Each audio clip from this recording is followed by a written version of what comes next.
Would it surprise you to learn that one of the world's most important Christian leaders, second only to the Pope, lives in a country where 99% of the population is Muslim? His name is Bartholomew, and he's the patriarch of 300 million Orthodox Christians. He lives in Istanbul, Turkey, the latest in a line of patriarchs who've resided there since before there was a Turkey, since the centuries following the death of Jesus Christ. That's when Istanbul was called Konstantinopel and was the most important city in the Christian world. But times changed, and in modern Muslim Turkey, the patriarch does not feel very welcome. Turkish authorities have seized Christian properties and closed Christian churches, monasteries, and schools.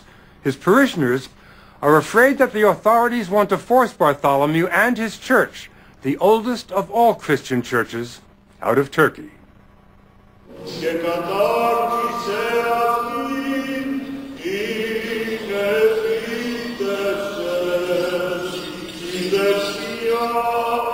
His official title is impressive. His All Holiness Bartholomew, Archbishop of Constantinople, New Rome, Ecumenical Patriarch.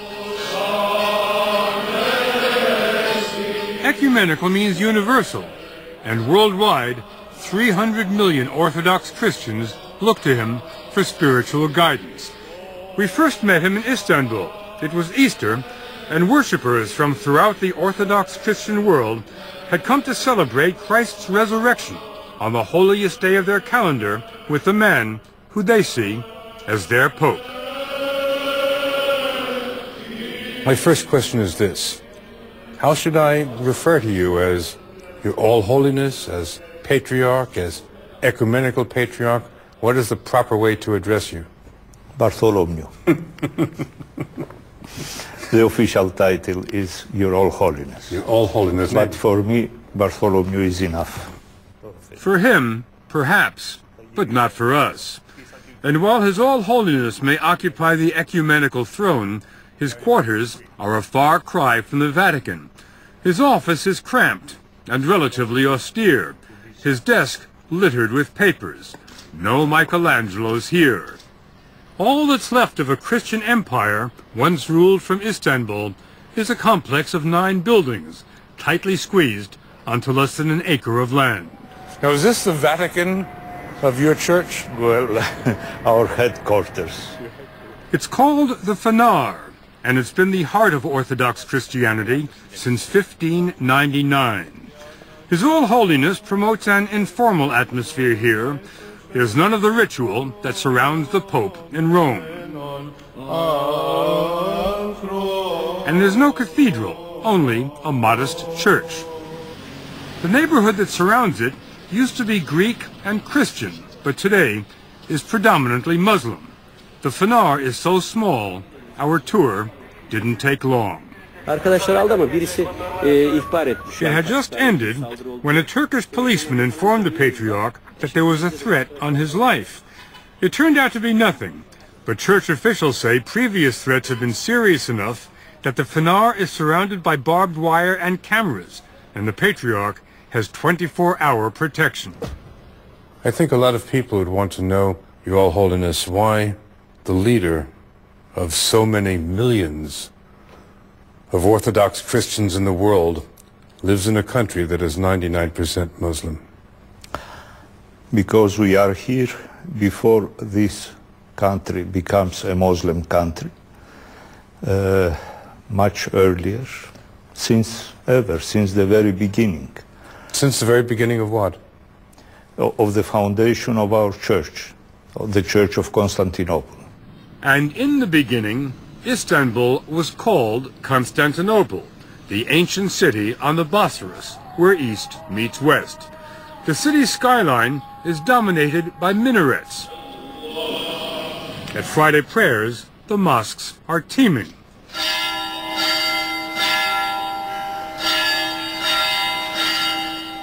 But the city's richest and most renowned Christian churches are museums today, meccas for tourists, not for worshippers. From the Cora Church, with its fresco of Jesus, whose eyes seem to go right through you, to the Hagia Sophia, the first great church in Christendom and an architectural wonder, built 1,000 years before St. Peter's in Rome, and for centuries the most important church in the Christian world.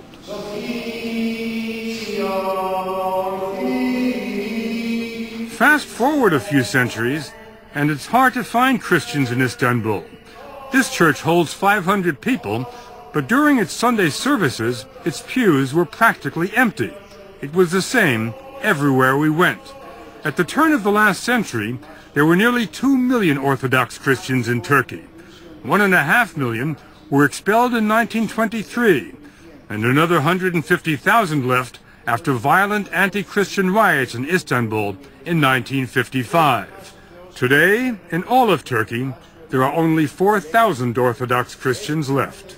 We are treated as citizens of second class. You're treated as second-class citizens? And we don't feel that we enjoy our full rights as Turkish citizens. If you're treated as second-class citizens here, and you are Greek, why don't you go to Greece? Because we love our country, we are born here, we want to die here. We feel that our mission is here, as it has been for 17 entire centuries. 17 centuries. 17 centuries. And I wonder why the authorities of our country do not respect this history.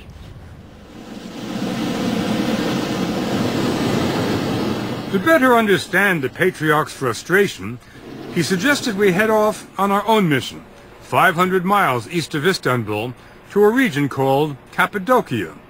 We launched our search for this Christian history in a hot air balloon and came upon one of the most bizarre and dramatic landscapes on Earth.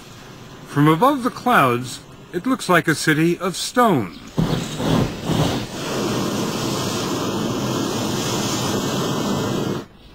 And when you approach the cliffs, you see doors and windows carved by hand into the rock, eons ago.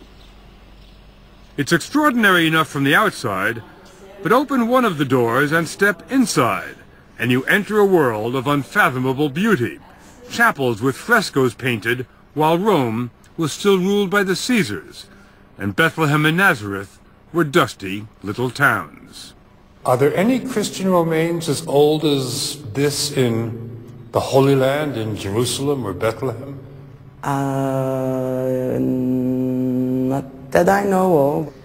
Our guide, Sevim Karabayik, told us, much to our surprise, that the 4 Gospels were written in Turkey, and that 3 of the apostles spread the word here. There are hundreds of these churches in Cappadocia where Christians sought refuge from persecution. The oldest, built in the 5th century, when Christianity was in its infancy. Do you think many Christians realize it all started here in Turkey? Personal experience? No. It all started in the Holy Land because that's where Jesus is that's from. where it's taken shape. Nobody disputes that. But the Christian religion began in Turkey. In Anatolia, in Turkey. The Patriarch then sent us to the depths of the Sinai Desert, to a Greek Orthodox monastery where early Christians also sought protection. It's called St. Catherine's, and it's located at the foot of Mount Sinai, where, according to tradition, Moses received the 10 Commandments. It's the oldest functioning monastery anywhere. There are 25 monks here today, servicing the smallest diocese in the world. The monks are all Greek, with one exception. Altogether, we have 3,300 manuscripts written. The chief librarian, overseeing an incomparable collection of ancient manuscripts, is Father Justin, But most of these date from the 10th to the 14th century. a converted Baptist from El Paso, Texas. He showed us the monastery's collection of Byzantine icons, the largest and oldest collection in the world.